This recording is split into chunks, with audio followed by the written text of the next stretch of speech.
Nagbigay naman ng matinding babala ang Office of Civil Defense hinggil sa matinding epekto na maaring idulot ng 7.2 magnitude na lindol na mas kilala sa tawag na The Big One. Bagamat ang posibleng pagtama nito ay sa bansa ay tinatayang magaganap sa 2058. Iginiit ng OCD na ngayon pa lamang ay kailangan ng maghanda at maghabol sa mga hakbangin upang maprotektahan ang ating mga komunidad mula sa sakunang ito. Si Margot Gonzalez magbabalita. Ang kamakailang 7.7 magnitude na lindol sa Myanmar ay muling nagbigay diin sa panganib ng malalakas na pagyanig na nagpapaalala sa atin ng posibilidad ng Big One. Ibinahagi ni OCD Administrator Undersecretary Ariel Nepomuceno na ang West Valley Fault System ay may potensyal na gumalaw at magdulot ng matinding lindol. Ayon daw sa mga scientificong pag-aaral ng mga eksperto, ang West Valley Fault ay gumagalaw lamang tuwing 400 hanggang 600 taon. Ang huling paggalaw nito noong 1658. Kung muling gagalaw ito, asahan na ang isang 7.2 magnitude na lindol na maaaring magbago ng lahat. So if you will move that forward, kailan yung 400th year, papasok yan ng around 2058. Of course, hindi naman yan eksakto. These are estimations. So 400 to 600 years yung paggalaw niyan. Kaya pinag-uusapan na yan.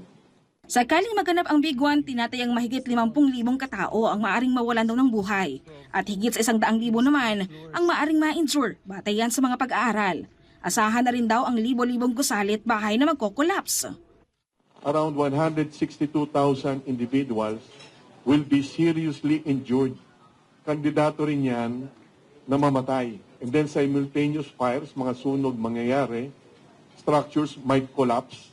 And based on that study, at least 2,800 structures will be heavily damaged. Around 500,000 houses will collapse. Dapat tayong mabahala talaga. We are not creating panic, but we are simply trying to raise the awareness. Dahil sa taya na maaring mangyari ang susunod na pagyanig sa taong 2058, may panahon pa ang bansa upang maghanda. Ngunit ayon sa mga eksperto, hindi na dapat palampasin ang pagkakataong maghabol sa mga paghahanda. Ang pinakamahalagang hakbang ay tiyakin daw ng ating mga gusali at bahay ay may matibay na struktura at sumusunod sa mga minimum na building codes. Kahit napakaganda ng itinuturo po namin, hindi naman po lahat yan siniseryoso, yung duct cover and hold o pumunta, tumakbo kayo sa open space, kung yung struktura kung saan kayo nandoon, yung bahay ninyo, yung building ninyo, opisina ninyo, yun naman na nag-collapse,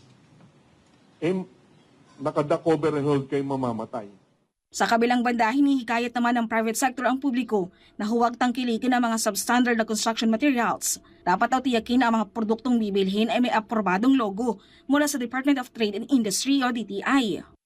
Dapat po may valid PS license at dumaan sa pagsusuri.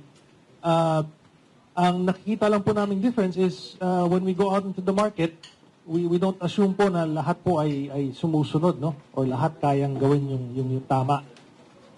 That's why we do our part. We go out into the market and we'd like to, randomly check kung sumusunod nga lahat. Ginait naman ng Department of Science and Technology na sa planta pa lamang dapat nang matiyak na tama ang proseso sa paggawa ng mga construction material bago pa ito ialok sa merkado. Ang prevention can be done by process audit. Ibig sabihin yung plantang gumagawa, disenyo ang planta na mag-produce ng quality na bakal.